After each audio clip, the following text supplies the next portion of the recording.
Hi there, I'm Mark. One of the great things about this community is the tagging, and I've been tagged by Phillip Hall to do a response to my beautiful books that we currently have that you would consider to be beautiful. And there are 7 prompts, such as those with a dust jacket, some without, some with the spines, and so on. So thank you, Phillip, for tagging me. Hopefully I'll do you justice. I must, though, go by a caveat, so I do apologise.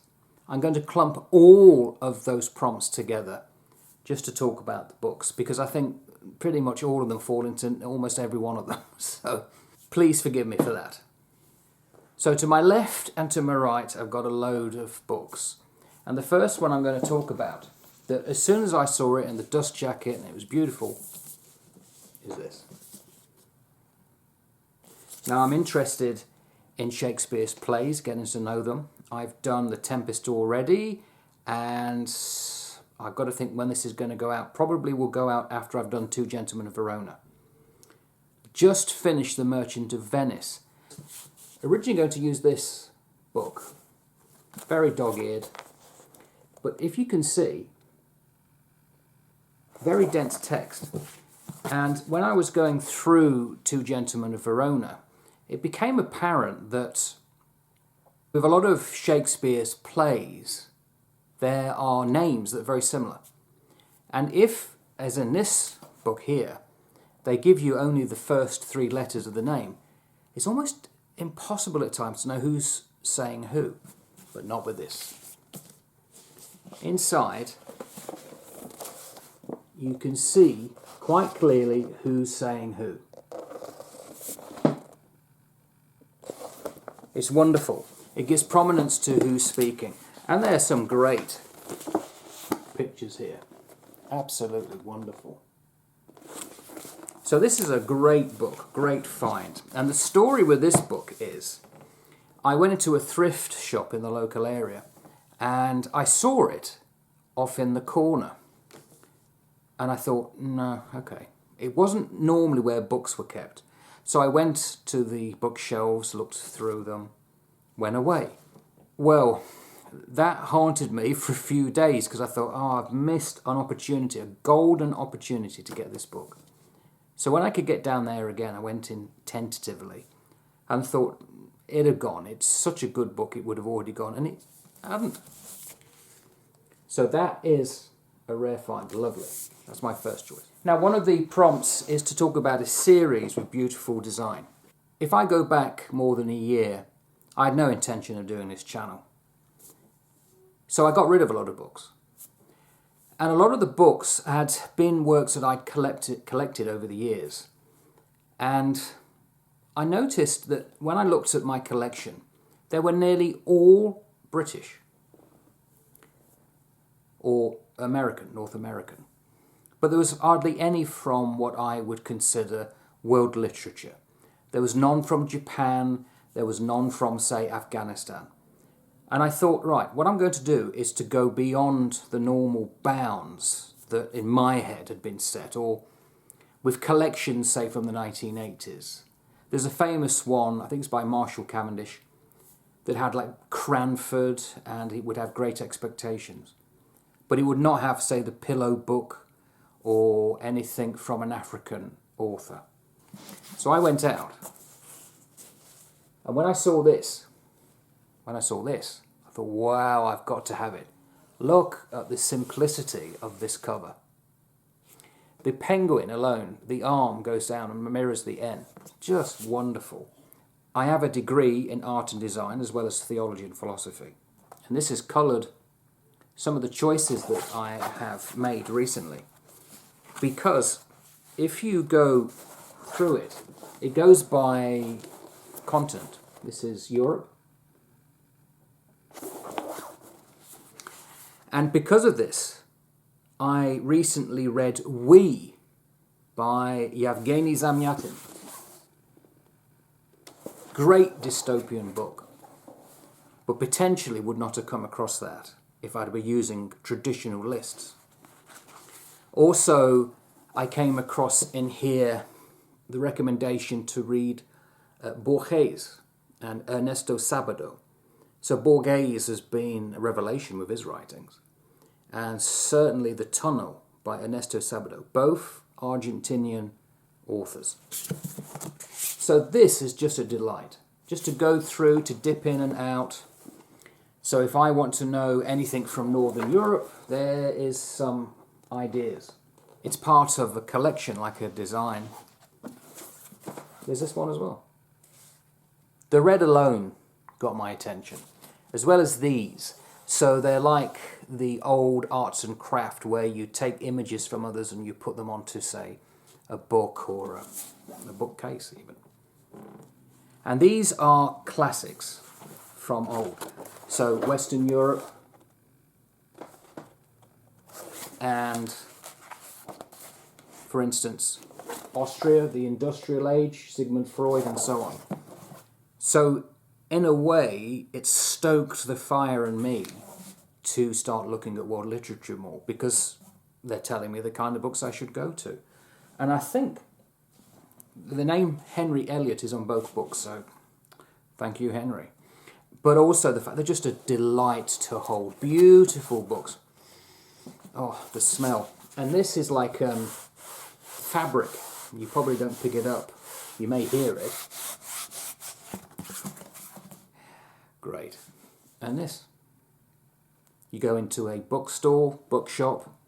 This is standing on the shelf. Beautiful colour, understated colours. And inside, the style of graphic art that I love. Very simplistic.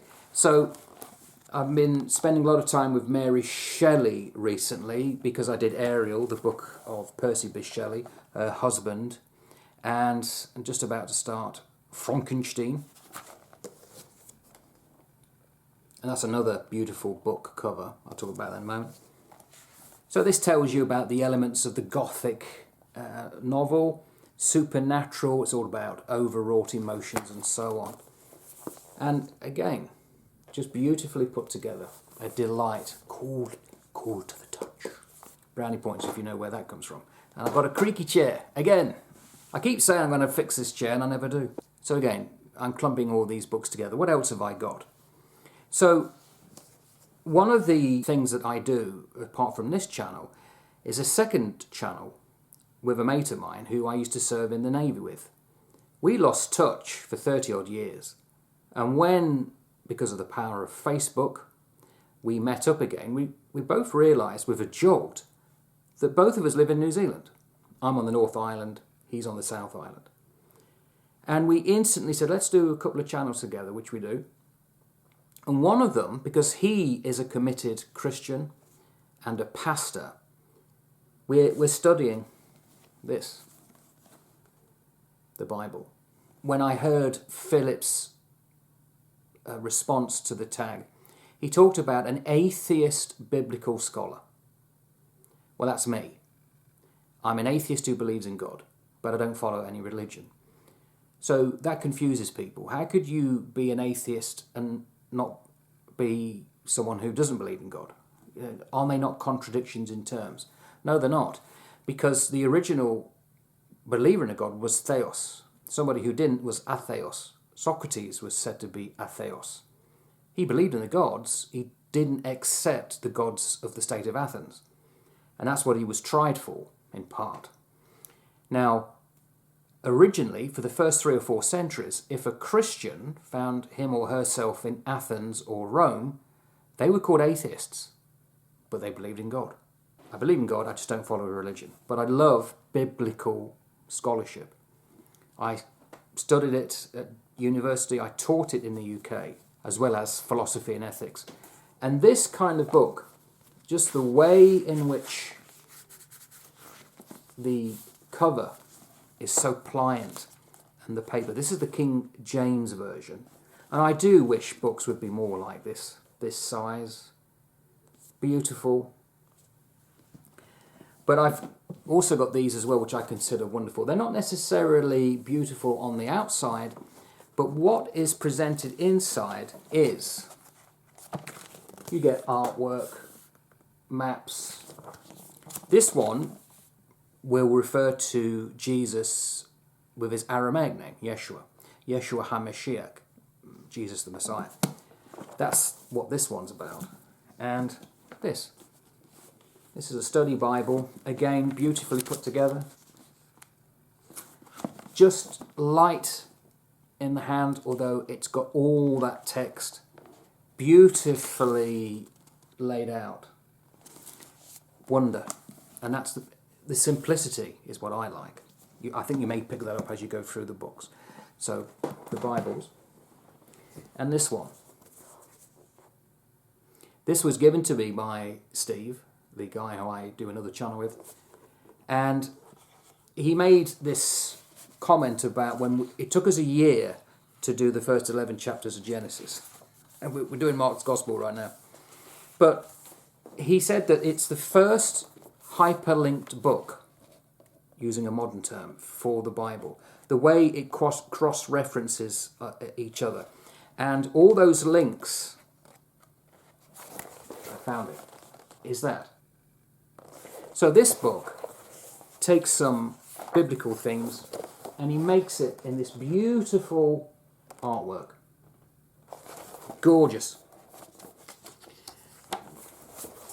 There you go. And again, just something you can dip into and out of. Alone, the fact that the book obviously is hyperlinks, but it's made to look like, well, in this case, a Maltese cross. And this is just fantastic. Love them.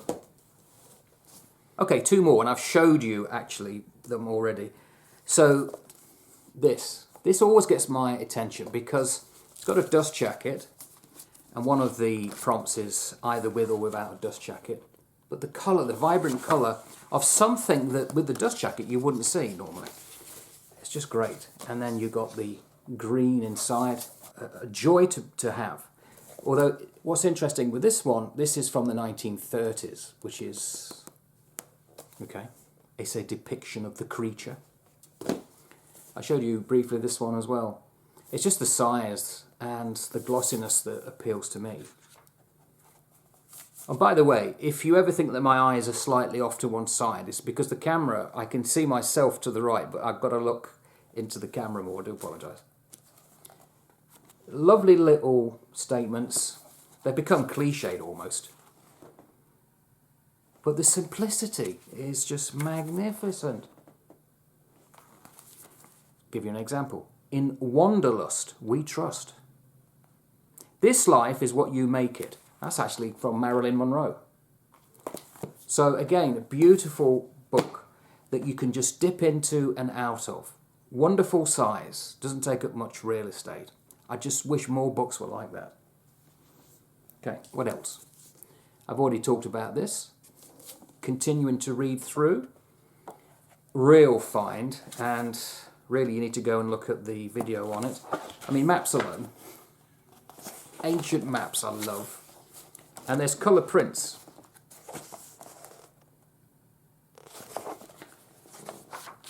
There you go.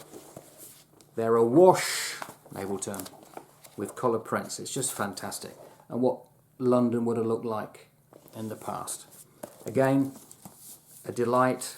I find them beautiful, mainly because of the subject. The old maritime paintings, that's Gibraltar. I could just look at them all the time, non-stop. I've got quite a few more. There's this one, because I'm also going to reference this one, The Lord of the Rings. Very simple. And what is delightful about this particular book, not just because I love Lord of the Rings, there's the extras that come with this. Very rarely do you get this kind of thing anymore, but this is it Quenya, is it? The Gandalf that Tolkien made famous with the writing. And it's just unique, isn't it? Look at that. There are inside here quite a lot of illustrations. And because it's actually 3 books in one, so you've got the Fellowship of the Ring, you've got the Two Towers, and you have the Return of the King. So when one book officially comes to an end and the other one is about to begin, the pages say what's coming up. But they also include one of the old covers from the original books. Lovely. It's fantastic. That's really paying attention to, well, also, you could say it's fan service, but fan service I like. I'm really reading this very slowly, and I've got to the point, the knife in the dark, where they're at Weathertop, and I'm going to do an episode definitely about Aragorn, Strider, and how he is introduced, and some of the things that didn't make it into the films, the trilogy.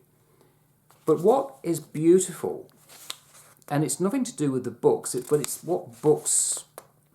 When you get a beautiful book or a story that people love, and you illustrate it, this is Bree. Occasionally you'll come across where someone has done something else in a different media. It could be art. But there's an online game called Lord of the Rings Online, which unfortunately I can no longer play because I always get a Mac, and Macs don't accept that old type game. It's a shame. It was a beautiful game. I'd love to go back into it.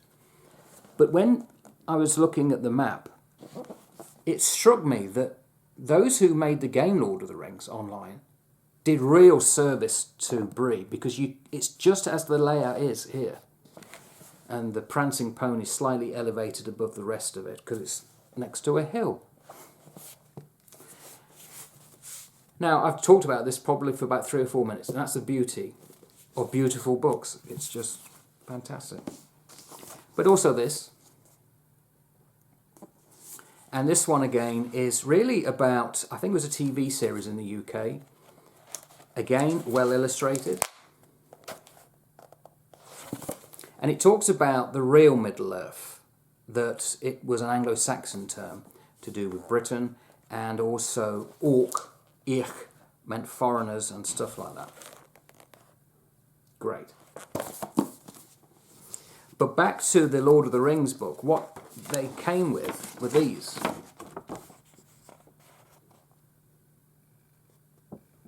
Beautiful maps. And I could look at these all day, and in fact I have. There you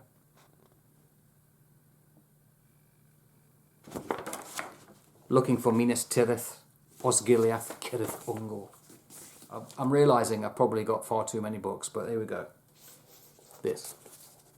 I'm predisposed to love the Age of Sail, but look at the way that the light is captured by the gold embossed leaf there. Sea shanties. Light, nicely laid out. There's a lot of illustrations inside. There's a scene in Master and Commander, the second book actually, it's Post-Captain, where Aubrey is about to take over the command of a ship. He's in Portsmouth in a pub. He needs hands to sail the ship.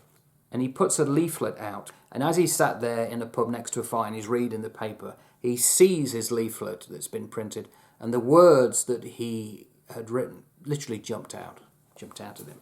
That's happened to myself recently with 2 of these books, and this is one of them. Because in here, it's got a sea shanty that I grew up with because we used to sing it at primary school.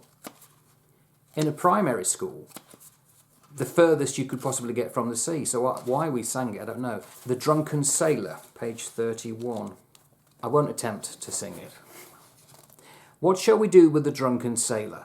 What shall we do with the drunken sailor? What shall we do with the drunken sailor? Early in the morning. Give it another drink, probably. But great. Beautiful book to have. The other one that the words jumped out was this one. Now, what's interesting here, you've got Alice, who's depicted unlike normal. Normally, she's got like tights on with blue and white stripes. This is more like a modern shift. Even the Mad Hatter looks different. But inside, beautiful colour plates. And the words just jumped out at me when I started reading. So I made a note of this one. It's on the very beginning of the book. Down the rabbit hole. And this is Alice speaking. And what is the use of a book, thought Alice, without pictures or conversations? Without pictures or conversations. Well, certainly isn't that what BookTube does very well? It gets a conversation going. Okay, I'll carry on. This one I love. I filmed myself and my grandson making 2 recipes from this. It's More Brune's cookbook. She is there, and she's the lady of the house. The cartoon, I don't know if it's still going. It certainly was popular when I was growing up in Scottish newspapers. The other one was O'r Willie. And it imagines that as the lady of the house is always cooking, she would have had a cookbook. And this is like a pastiche of putting things together in which it uses beautiful colour imagery. Just like my grandmother especially used to have a cookbook, not this big, and my wife's mother has one as well, where she hand wrote down some of the recipes or ripped out things from magazines. Wonderful book. Really enjoyed doing that episode. And finally, I'm going to show you these. So, New Zealand has a thing called the warehouse. It's a big red barn like, and you can get books. And these, I think they're relatively new. They're classics which have been done with some beautiful artwork, and they just get your attention. I mean, look at the light on that. So this is Machiavelli, the Prince. Just standard inside, but it's just the artwork. To the lighthouse. Look at the imagery, the power, the movement, the colours. Virginia Woolf. When I did the ramble to Queenstown, I talked with my wife about Virginia Woolf. I'm going to do a room of one's own, and it's led me. I said I'm going to find out more about her and get me promise. Now, the choice of the artwork for each one is interesting in its own right. Oh, the Maltese falcon. Animal Farm. Not showing the pigs or anything, or the horse, just the windmill. And never read this, the bell jar. Blue turquoise azure, and this, or teal. Simple colours. And this one, Moby Dick. I got this one because not only is the imagery arresting, we have, or my grandson has a book that my wife and I bought for him when he was much younger about Moby Dick. It's very simple. It just shows the ship at sea.